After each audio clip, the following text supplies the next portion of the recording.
Mungu atusaidie ili tuweze kusikizana vizuri. Tumetangaziwa ya kwamba kutakuwa na section council ambayo itakuwa ya bishop na itakuwa pale kanisa letu la Molo, na mchungaji alikuwa amesema pia tutilie mkazo, maana tunahitaji kila mtu katika huo mkutano, na Mungu wetu awabariki. Tulitangaziwa mambo ya siku ya kuleta mavuno yetu. Tunakumbuka bado siku ya kuleta mavuno. Siku ya presbyter itakuwa ya council itakuwa on Thursday. Hiyo ni date 26, ni kama wiki mbili kutoka sasa. Alafu hiyo wiki inafuata hapo, then hiyo weekend ya 28 ndio tutakuwa na kuleta mavuno yetu katika nyumba ya Bwana. Si Mungu wetu abariki sana. Naitwa Mwiti, nimeokoka, nampenda Bwana. Ni kwa ajili ya hii nafasi pia ya kuweza kulileta neno la Bwana ili tukaweze kusaidiana kwa pamoja. Na nilikuwa najiuliza maswali kadhaa wakati nilikuwa nimeketi pale, na pengine ningependa pia sisi tuweze kujiuliza ni kwa nini watu tunakuja katika kanisa na sisi wote tumeokoka. Si wengi wetu hapa tumeokoka? Lakini kuna mambo ambayo nilikuwa najiuliza na bado alikuwa ananipigia nikiwa pale, na nikakumbuka baada ya mimi kuokoka, majina yangu ambayo ni ya kitambulisho na ya kuzaliwa hayakubadilika. Bwana Yesu asifiwe. Na baada ya kuokoka mimi nilizaliwa nikiwa mwanaume, si kubadilika. Amen. Na kuna mambo mingi sana ambayo ni sisi wenyewe tunaweza tukaibadilisha katika mawazo yetu. Ni kwa kuwa wakati ambapo uliokolewa, tuseme pengine kuna watu ambao walikupaka, ama kuna mhubiri ambaye alikukujia na ukakubali huyu Yesu baada ya kuelezewa. Na wakati ambapo ulikubali, ni moyo wako ambao ulikubali. Na kuna mambo ambayo watu wengi sisi huwa tunazaliwa nayo, ambayo sisi huifanyia kazi. Na mimi huwa nahubiri na huwa napenda sana kuhubiria na kuongea na watu ambao wameokoka. Maana baada ya kuokoka kuna kazi yetu ya kuifanya. Bwana apewe sifa.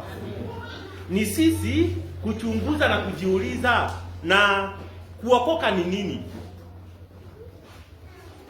Unaweza pata mtu akisema wakati ambao umegonjeka sana na uko karibu kukufa, alafu Mungu afanye jambo upone.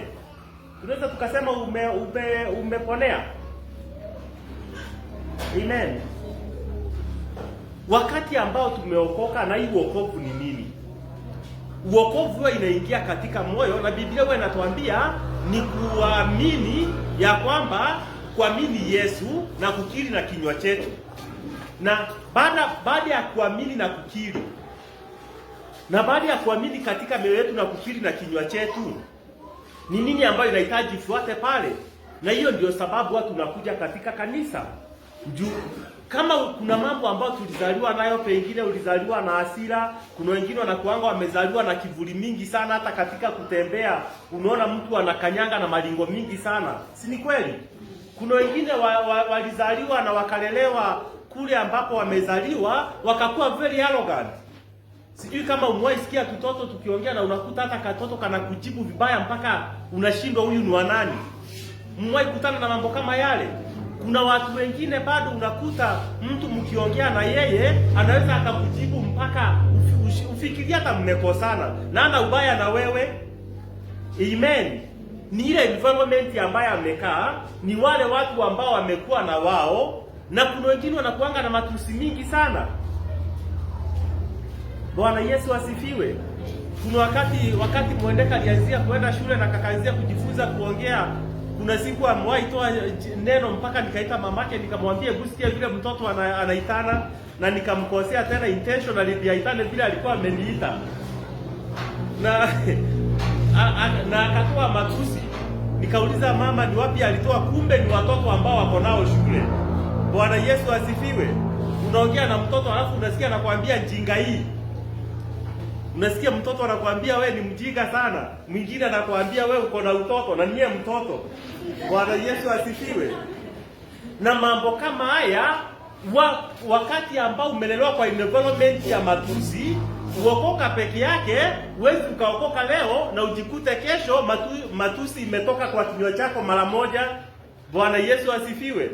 Na ndio sababu kama Wakristo, wakati mwingine unaweza ukafanya jambo, na ni vyema ukitaka kujua ya kwamba umeanzia kukomaa katika uokovu, ni wakati ambao umefanya jambo, baada ya kutoka mahali pale unajiuliza, na ni mimi nilisema yale maneno. Bwana pewe sifa. Mnaweza mkakuwa katika kongamano ama mkue katika kikundi, na katika mawasiliano ama katika mazibizano ujikute ndio umeshinda ile kujibizana, lakini baada ya kujirudia unajiuliza, na katika yale mambo ambayo tulikuwa tunafanya, ni wapi nilikuwa namtukuza Bwana? Bwana Yesu asifiwe. Na hiyo ndio inatusaidia kujua ya kwamba tunakomaa katika Bwana. Si kumaanisha ukiokoka hivyo tu itaondoka. Na ndio sababu tunakutana kuna mambo mengine ambayo sisi wenyewe tumejishikia na tumeshika ya kwamba hii si dhambi na hili ni jambo jema la kulifanya kulingana na maoni yetu. Lakini wakati mnaongea na mwingine, unaweza ukasikia maoni yao na usikie kumbe nilikuwa nakosea. Bwana Yesu asifiwe. Kuna wengine wajuangi malingo inakuanga na shida, lakini mkipitana naye kwa barabara vile anatingiza akikuona hivyo mpaka unashindwa, kwani Mungu alimuumba wewe ukatengenezwa? Bwana Yesu apewe sifa. Mwingine ni mkiongea, na kuna wengine na ana shida, lakini mkipatana na yeye akianzia kukuambia mambo yake, na pengine umelala njaa, lakini mtu akikwambia ni pengine ni mama na mnaongea na ana ubaya na wewe, akikwambia venye alitupa hata ati walikula kuki ikawashinda wakatupa, ati siku hizi sisi mambo na kukula ikuangi shida kwetu. Sisi tunakulaga kile tunataka. Na sasa hizo wanakuambia hivyo, my friend, uko na njaa, unaomba Mungu na siangevuzo yeye alikuwa anataka kutupa anipe. Bwana Yesu asifiwe. Ni katika mahali kama hapa tunaweza tukafunzana hata njia ya kukaa na wengine. Ni kwa kuwa vile ambavyo mimi na wewe tunakaa, Mungu anaiconsider sana. Ndio kuna mambo tunachukulianga ya kwamba ni kama Mungu haichukuliangi serious, lakini Mungu wetu anakuanga makini sana. Hata vile ambavyo unaongea, vile ambavyo unarelate na wengine, ni akina nani unatembea na wao. Wakati mko na marafiki ambao si wa kanisa, ni mambo gani ambayo wao mnaongea? Ni mipango gani ambayo mnapanga wakati mko nje ya kanisa? Amen. Ni kwa hata wewe ukijiangalia, tusiende mbali sana, uangalie kutoka Monday, baada ya kuachana hapa Sunday, uangalie Monday mpaka jana. Ile mambo yote umefanya kama unaweza ukakumbuka. Bwana Yesu apewe sifa. Na tukiangalia mambo ingine, tunaweza tukasema hata hii wiki peke yake tulikosa. Not necessarily tulifanya dhambi, lakini unajua kuna dhambi na kuna makosa. Bwana Yesu asifiwe. Na ni vyema kama Wakristo tukae tukijichunguza. Paulo anasema ya kwamba msijiangalie kwa jicho la kujinua na kujiona jinsi ambavyo muko. Amen. Kila siku tujiangalie na tujinjudge na right motive na njia ambayo inafuata mbele za Bwana. Amen. Katika mwanzo wa Mungu na katika agano la kale, wakati Mungu aliumba mwanadamu, na mtanisamea njuu kujaribu kushauti njuu sasa leo kama imefanya mambo yake sawa sawa. Na kama nyuma mnanisikia? Amen. Katika agano la kale, Biblia huwa inatuambia ya kwamba agano la kale lilikuja na Musa, na Biblia huwa inatuambia katika agano la kale Musa alikuanga amenenewa na Mungu na akaletea wanadamu. Nataka kuangalia mahali nimeiweka.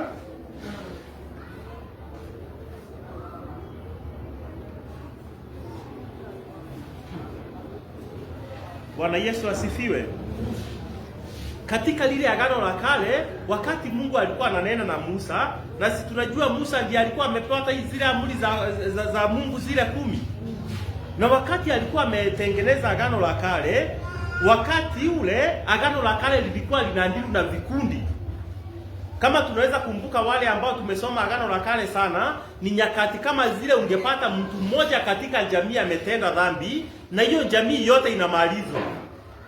Ni katika nyakati zile ulikuwa unapata mtu angeenda atende dhambi akijua na aende atoe kondoo wakati wa sin offering, aende atoe kondoo ikuje ichinjwe na anasamehewa.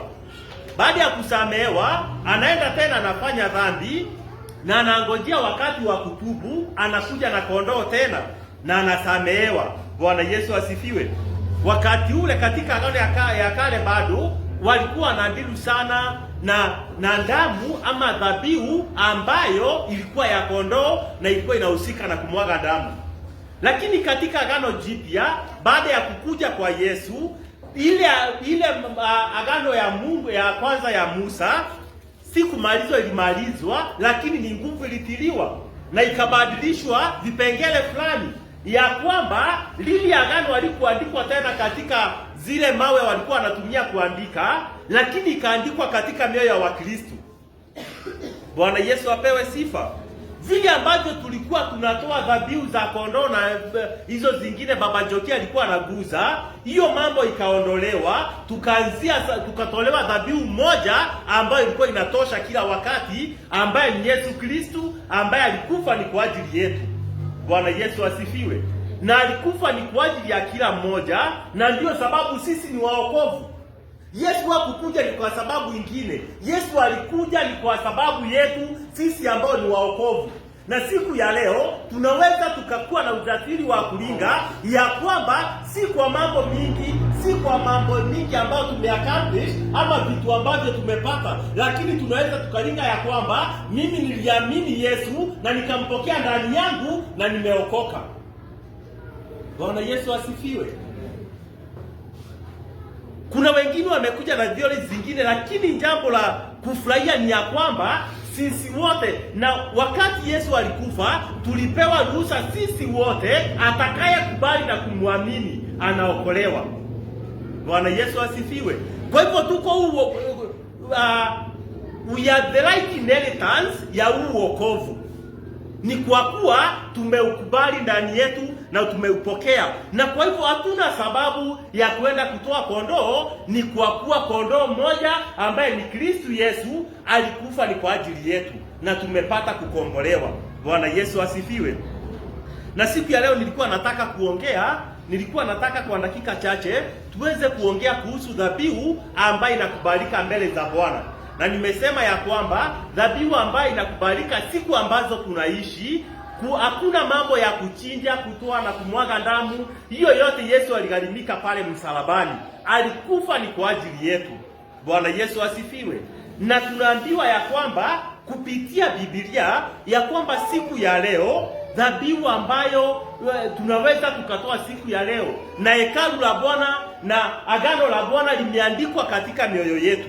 So tunapoongea about the sacrifice that is acceptable before God, kuna mambo ambayo nataka tuweze tukayaangalia, ni kwa kuwa ni dhabihu gani tunaweza tukatoa. Ningependa pengine ujiulize na tusaidiane kuulizana, kama hatuwezi tukatoa kondoo siku ya leo, ni dhabihu gani ambayo naweza nikatoa na ikubalike mbele za Bwana? Na kwa muda ambao nitakuwa hapa, ndiyo mambo nataka niongelelee kidogo, na Mungu wetu atusaidie. Na ni ombi langu ya kwamba baada ya kusaidiana na baada ya kuongea hivi na baada ya kunena haya yote, Mungu atatusaidia siku ya leo tutaweza kumtolea dhabihu ambayo inakubalika mbele za Bwana. Saa zingine tuulizane, ninaweza kukua kujitolea kwangu? Maana kujitolea, unaweza ukajitolea mwili wako, unaweza ukajitolea masaa yako, unaweza ukajitolea mambo mingi sana, including hata mali yako. Lakini tujiulize, mambo ambayo, dhabihu ambazo tunatolea Bwana inakubalika mbele zake. Bwana Yesu asifiwe. Na ni vizuri ujiulize na ukubali na ushike, ujiulize na ujijibu vizuri katika ufahamu na kujielewa neno la Bwana. Kile ambacho huwa unatoa mbele za Bwana huwa kinakubalika. Kujitolea kwako mbele za Bwana, pengine wewe ni mwimbaji kama vile wametuongoza hapa siku ya leo na vile ambavyo huwa anatuongoza. tunaimbia Mungu mpaka unasikia furaha katika kumwimbia Bwana. Lakini ni vyema tujiulize, na kumwimbia Bwana kwangu huwa kuna kubalika mbele za Bwana? Unajua huwezi ukajidanganya. Bwana Yesu asifiwe. Si hata wewe kuna wakati unasikianga kabisa kile nimefanya akijafaa. Kama senses zako ama kama hisia zako ziko hai na Mungu, wakati ambao umetoa dhabihu ambaye kubariki mbele za Bwana, unaweza ukajua. Bwana Yesu asifiwe. Katika Psalms 51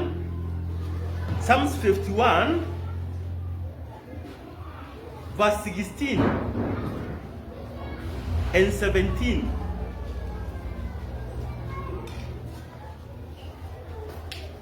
Daudi anasema ya kwamba maana upendezwi na dhabihu, au ningeitoa wewe uridhii sadaka ya kuteketezwa.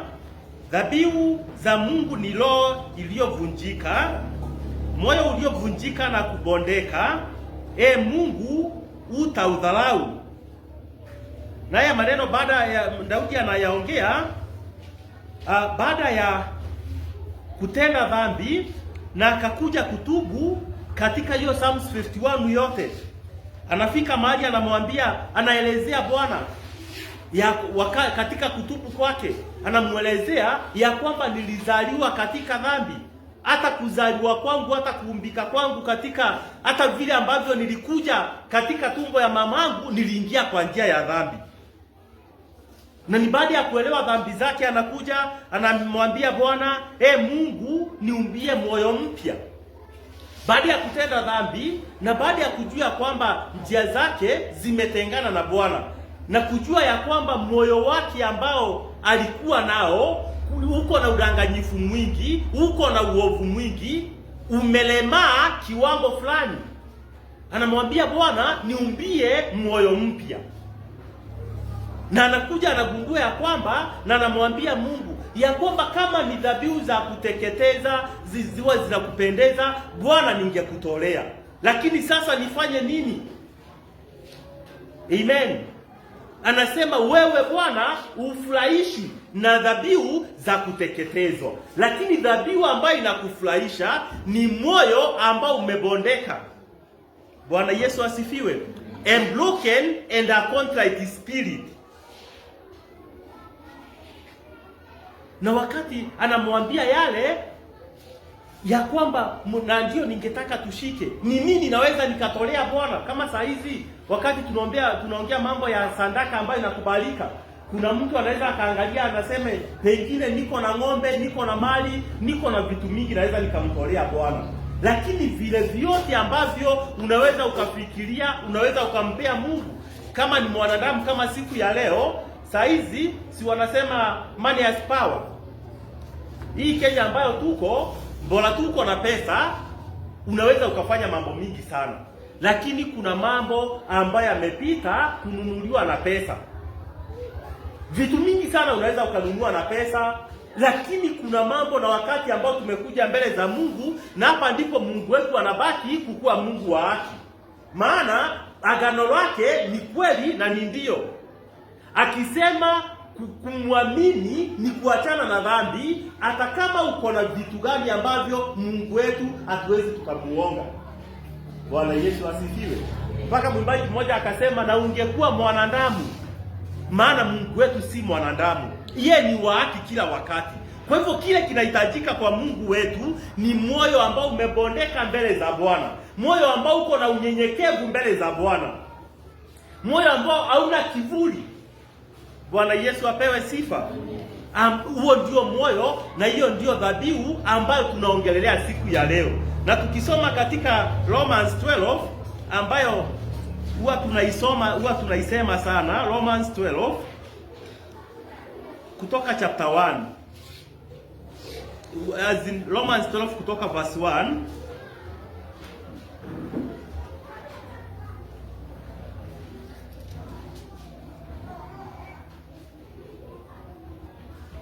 Romans 12 from verse 1 inasema, basi ndugu zangu, na wasii kwa huruma zake Mungu, itoeni miili yenu iwe dhabihu iliyo hai, takatifu ya kumpendeza Mungu ndiyo ibada yenu yenye maana. Bwana Yesu asifiwe. Ibada yenye maana.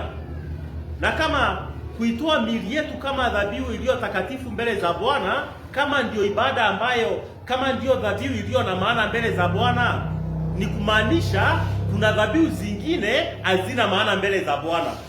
Si ni ukweli? Lakini tunaambiwa ya kwamba tuitoe miili yetu iwe dhabihu ambayo ni takatifu. Na hiyo ndio dhabihu ambayo ndio sacrifice ambayo iko na maana mbele za Bwana, mioyo ambayo iko na unyenyekevu ndani yake, mioyo ambayo iko na utakatifu ndani yake wakati imetolewa mbele za Bwana. Na ni nini inaweza ikafanya dhabihu yetu iharibike? Na mambo mengine tumetaja. Na ni vyema kujiangalia sisi wa Kristo wakati ambao tunakusanyika mahali kama hapa siku ya leo.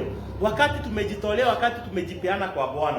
Ni vizuri kujiangalia na kujionji katika mioyo yetu. Ni vizuri hata sisi wenyewe kujipima. Ndiyo dhabihu ambazo wakati ambao tunakuja kwa nyumba kama hii, tunapoileta miili yetu mbele za Bwana kuwa dhabihu, na kuwa dhabihu, tunatamani ya kwamba ikuwe dhabihu iliyo na maana mbele za Bwana. Ni nini ambayo inaweza ikafanya mimi mweti kujitoa kwangu kwa Bwana, kutoa mwili wangu kwa Bwana, isikuwe dhabihu iliyo na maana? Na hapo, hii ndio sababu tunaambiwa ya kwamba katika Revelation ya kwamba katika vitabu kumenakiliwa kila kitu ambacho huwa tunakifanya.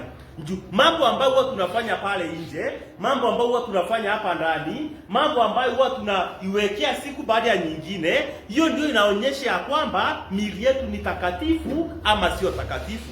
Kile ambacho huwa tunalisha mwili huu wetu, kile ambacho huwa kinaingia katika mawazo yetu na katika hisia zetu, kile ambacho tunaaminia sana, kile ambacho tumeshikilia sana, hiyo ndio inaweza ikafanya inatuonyesha kwamba ama kukuonyesha mimi na wewe kama dhabihu ambazo tunamtolea Mungu zina maana mbele za Bwana. Niulize, wakati ambao tumekuja hapa kama hivi, tumekuja siku ya leo na tumetoa dhabihu zetu sana kwa Mungu, lakini tukitoka pale nje, ikuwe tunaweza tukaongea mambo yote inaongewa katika hii dunia, ikuwe tukipatana na watu wa kuchengenya, tukichengenya ni kama wale watu ambao walikuwa wa dunia. Tukipatana kuongea mambo ya watu wengine, tunaiongea ni kama wale wako kwa ile dunia. Na sasa tukutane hapa Jumapili, tuanzie kumwimbia Bwana. Ni dhabihu ambayo inamaanisha iliyo na maana mbele za Bwana. Bwana Yesu asifiwe. Kwa hivyo kile ambacho tunahitaji kutunza sana kama Wakristo ni mili ambayo tumepewa, ni kwa kuwa ni katika hii mili Biblia inatuambia kwamba, na Yesu akamwambia Petero ya kwamba na katika wewe Petero, ndani yako nitalijenga kanisa. Bwana Yesu asifiwe. Ni vyema tuelewe ya kwamba mili yetu ndiyo hekalu la Bwana na linahitaji kutunzwa in and out of season, wakati wowote. Bwana Yesu asifiwe. Ukitembea, ukiwa katika boma yako, ukiwa katika mahali pa kazi, ukiwa katika biashara, wale ni wanabiashara, ukiwa katika kilimo, wale ambao ni wakulima, unakumbuka ya kwamba mimi mweti nimeokoka. Mimi si mkulima kama wale wengine tu. Bwana Yesu apewe sifa. Mimi si mwanabiashara kama wale wengine. Lakini hata kama mimi ni mwanabiashara, mimi nimeokoka na niko na hekalu la Bwana ambao nahitaji kulitunza na kulilinda kila wakati.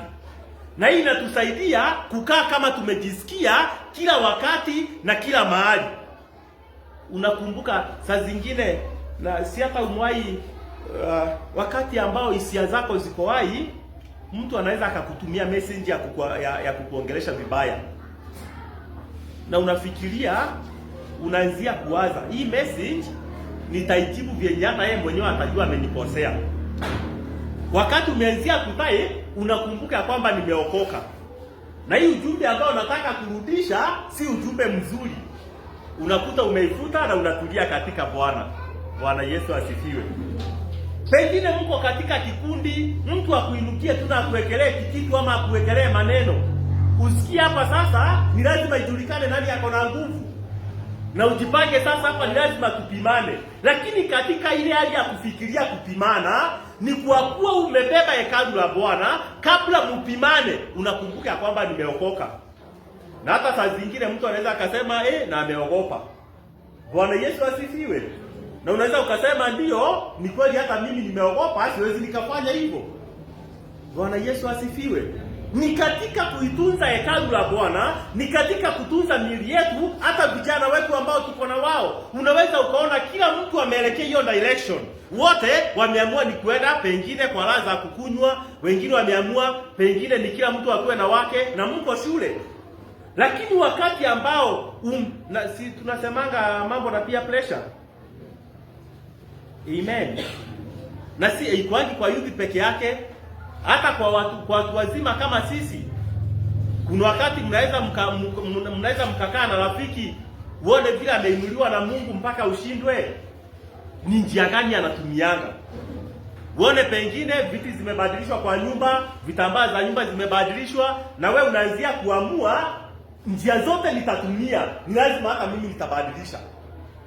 Pengine wameenda wakanunua TV kubwa, na wewe tu bado uko na kale kako kakuinamia ukiangalia, si ndio? Na unaamua njia zote ambazo nitatumia, ni lazima nipate hata mimi kile ambayo wamepata. Hiyo sio peer pressure. Bwana Yesu asifiwe. Umeamua ya kwamba naweza nikatumia mbinu zote, na utaki wakati kama ule, utaki kujua ni mbinu ya wokovu, utaki kujua ni mbinu za aina gani. Mnaenda mnaanzia biashara za wengine, zinaendelea kuinuka, lakini yako tu unakaa hapo umengojea customer, hakuna mtu anakuuliza unauza nini. Na kesho bado unalaukia pale. Unakuja unakaa hapo tu mpaka siku ile nyingine unaona ni kama mimi nakujanga kukalisha wengine wakitafuta, si ndio?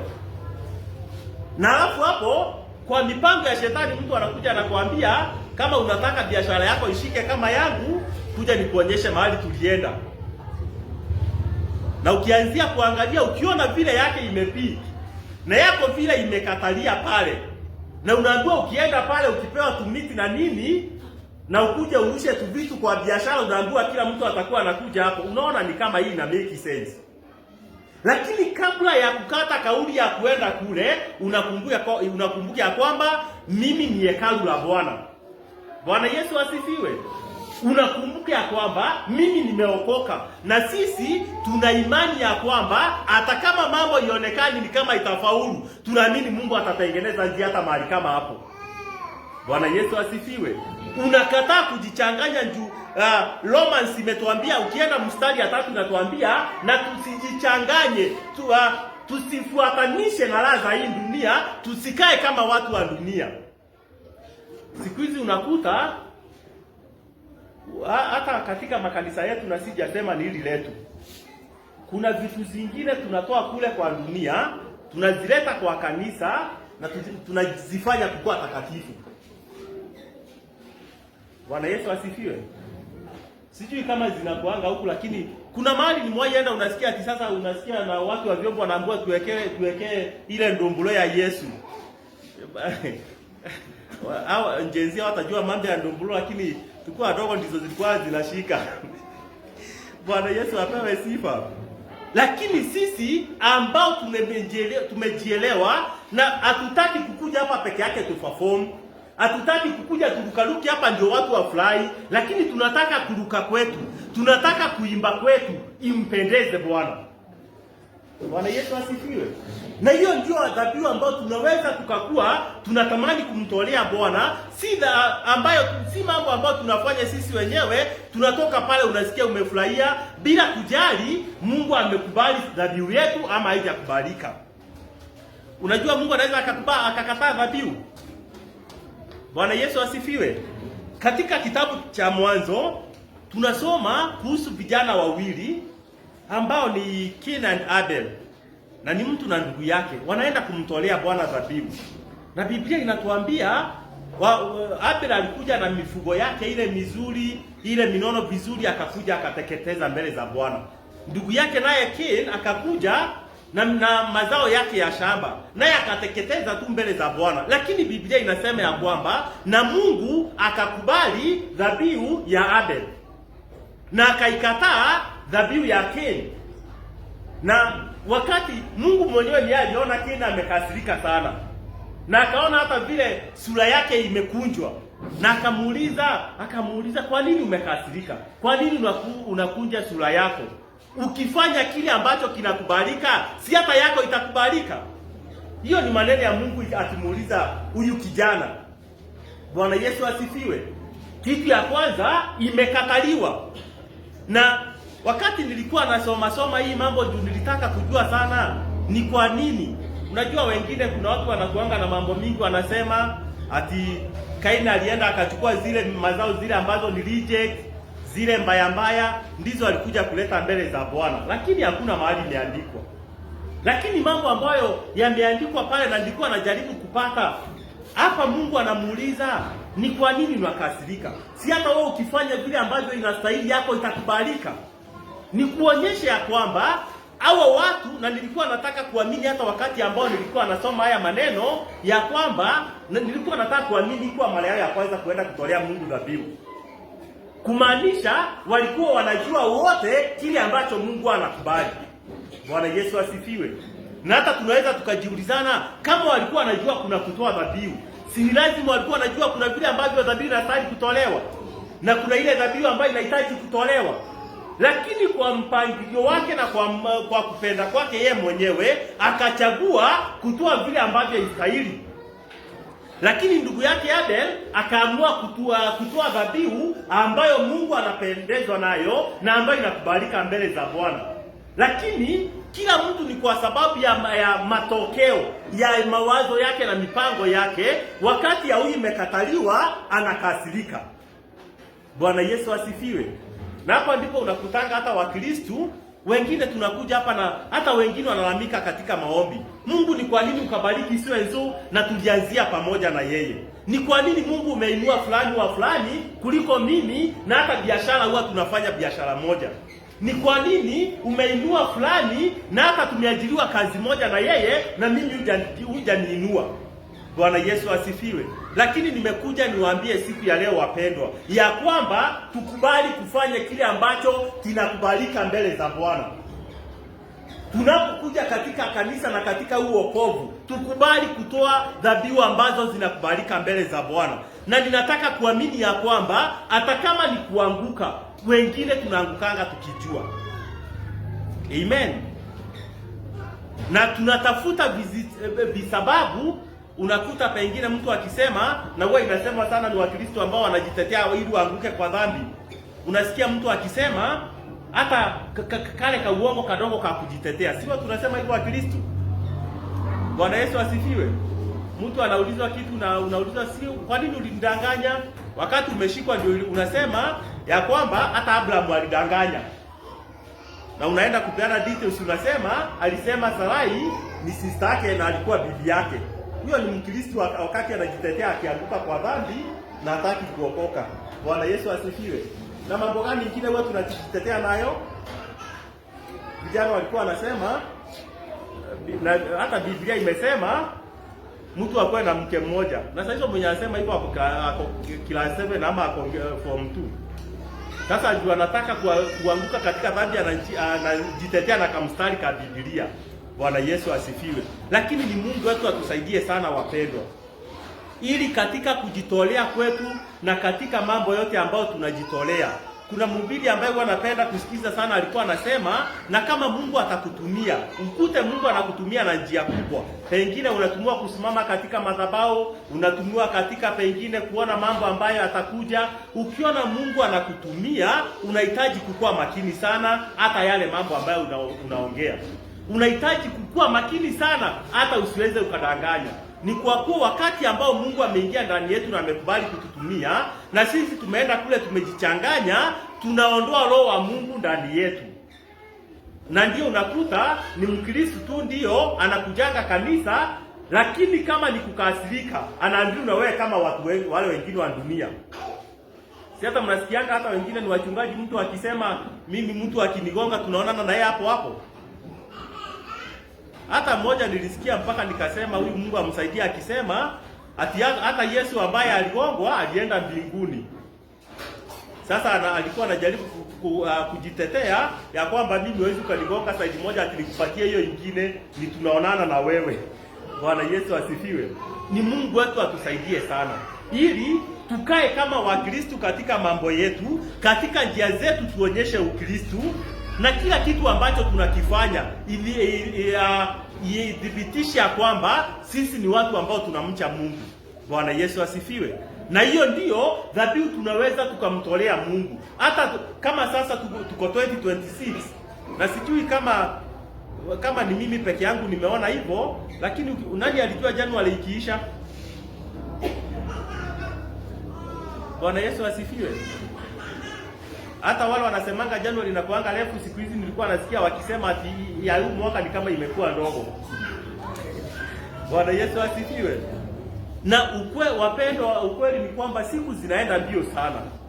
Na pengine unaweza ukakuwa unajitengea wakati ya kwamba atuacha tu nikae kwa kanisa, nitakuwa serious na Mungu nikifika miaka fulani, ama nikiattain kitu fulani, lakini niwaambie siku zinaenda mbio sana. Bwana Yesu asifiwe. Ni sisi wapendwa tujipange na tuamue na tukate kauli katika miili yetu na katika mioyo yetu. Na tunaweza tukafika mahali na sisi wenyewe tujiambie ya kwamba mimi na mwili wangu, na Mungu akitusaidia tunaweza hata tukaenda to an extent ya kusema mimi na familia yangu. Si tuko na mifano kwa Biblia ambao walisimama na wakasema mimi na familia yangu tutamtumikia Bwana. It is possible. Bora tu kile ambacho tumepanda siku ya leo ni nini ambayo tumepanda. Bwana Yesu asifiwe. Unaweza ukapanda mahindi uvune maharagwe. Atuenda ukute katika ile mti yako ya mahindi huko njuu imeweka mpaka tumaharagwe tumeanyi huko. Is it possible? Na wakati ambao unapanda chuki, useme wakati ambao unapanda chuki, na tunajua ukipanda mahindi moja, najua hapa hakuna mtu ajui mambo ya kilimo, si ndio? Unapandanga kama mahindi kakua kamoja, si ndio? Na unakafunika kanamea tu kakua kamoja. Kakienda kule juu wakati imezaa ile ni mokolo ile mahindi inatokanga hapo, ukienda kuivuna inatoanga mahindi moja, inatoanga mahindi mingi. Bwana Yesu asifiwe. Ni kumaanisha ya kwamba kile ambacho tunapanda, wakati ambao umeamua kupanda upendo katika nyumba ya Bwana, wakati wa kuvuna ule upendo utaupata ikiwa upendo wa mtu mmoja. Bwana Yesu asifiwe. Na wakati ambao umeamua ni kupanda maovu, wakati ambao umeamua ni kupanda chuki, wakati ambao umeamua ni kupanda maneno ya kuharibu wengine. Umwaisikia mtu akuwa ameharibu mtu mpaka unatamani usiwaiona huyo mtu na macho. Na mimi nashangaanga sana juu unaweza ukapatana na mtu naanzia kukuambia maneno ya mwiti, na kabisa ukifuatilia ni maneno mwiti ya juu, hata ana information. Wewe umeangua mwiti vile alikuongea mkipatana na una expect upatane na mtu ambaye amekuja sura hataki kukuona, mkipatana naye hata anakusalimia i5 na unashindwa ni mimi niko na shida ama ni yeye. Amen. Na ni Mungu atusaidie ya kwamba kile ambacho kinatoka ndani yetu, kile ambacho tunapanda ni kitu ambacho tutafurahia kuvuna. Bwana Yesu asifiwe. Na pia hata tunaweza tukaambiana pia tupande hata katika nyumba ya Bwana, kujitolea kwetu kwa wingi, mavuno yetu tutayafurahia baadaye. Amen. Hata kujitolea katika kufika nyumba ya Bwana mapema, na hata kujitolea hata kutulia kwa nyumba ya Bwana mpaka ibada inaisha. Amen. Hiyo mambo yote ambayo huwa tunapanda kuna wakati wa kuvuna. Na ningependa nimalizie na kitabu ya Hebrews 13 verse 16 ambayo inasema, do not forget to do good and to share, for with such sacrifice God is well pleased. Wacha nisome na Kiswahili. Waibrania 13 Waibrania 13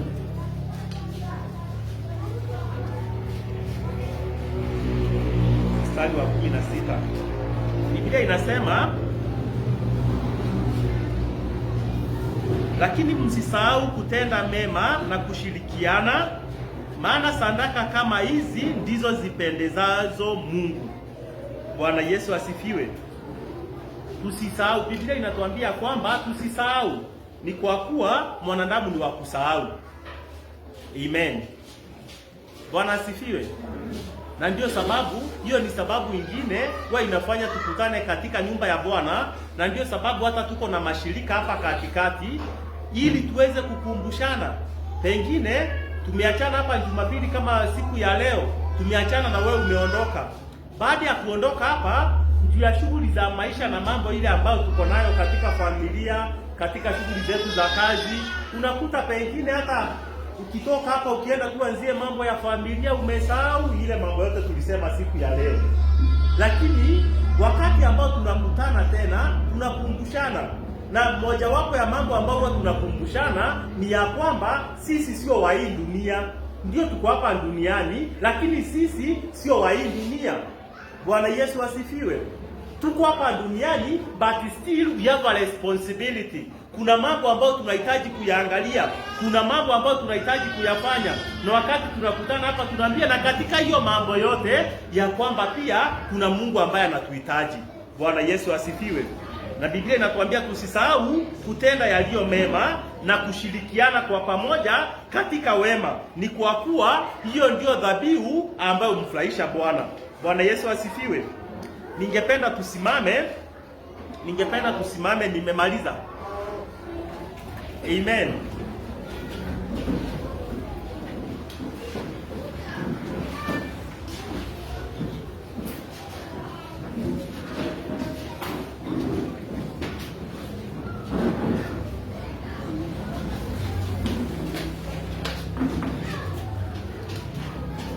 Niombi langu ya kwamba Mungu atasaidia mioyo yetu ili katika dhabihu zote ambazo tutatoa na hii miili yetu, Mungu aweze kuwa pamoja nasi na zikubalike mbele za Bwana. Nilikuwa na expect amen. Bwana Yesu asifiwe. Mungu wetu atusaidie, na sisi katika kujitolea kwetu, Mungu wetu atuongoze ili tujitolee na njia ambayo inafaa katika jina la Yesu. Wacha tuamini, tuombe. Baba wa mbinguni, katika jina la Yesu tunakutukuza na tunakuinua.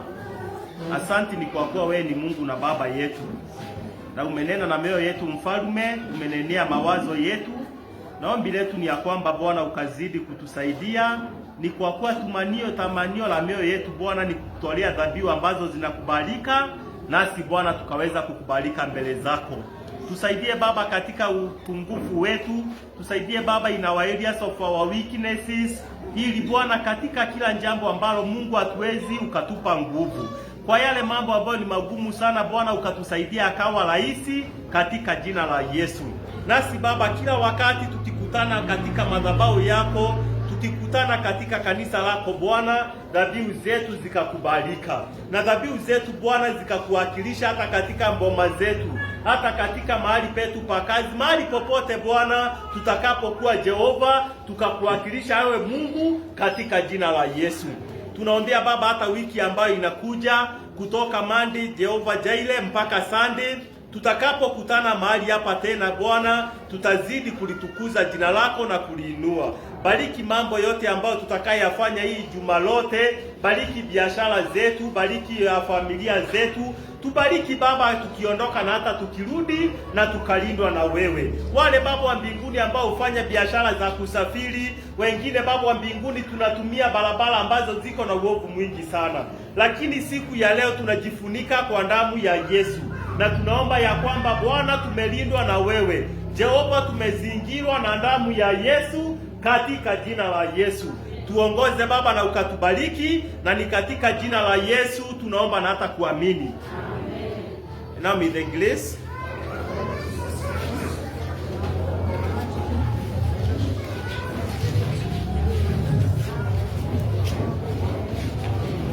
Mungu wetu wabariki sana. Wale ambao waliambiwa wabaki, wale ambao wanakutana, mkumbuke tusiende Jerusalem, ushirika wa Jerusalem wanabaki. Mungu awabariki na watende mema.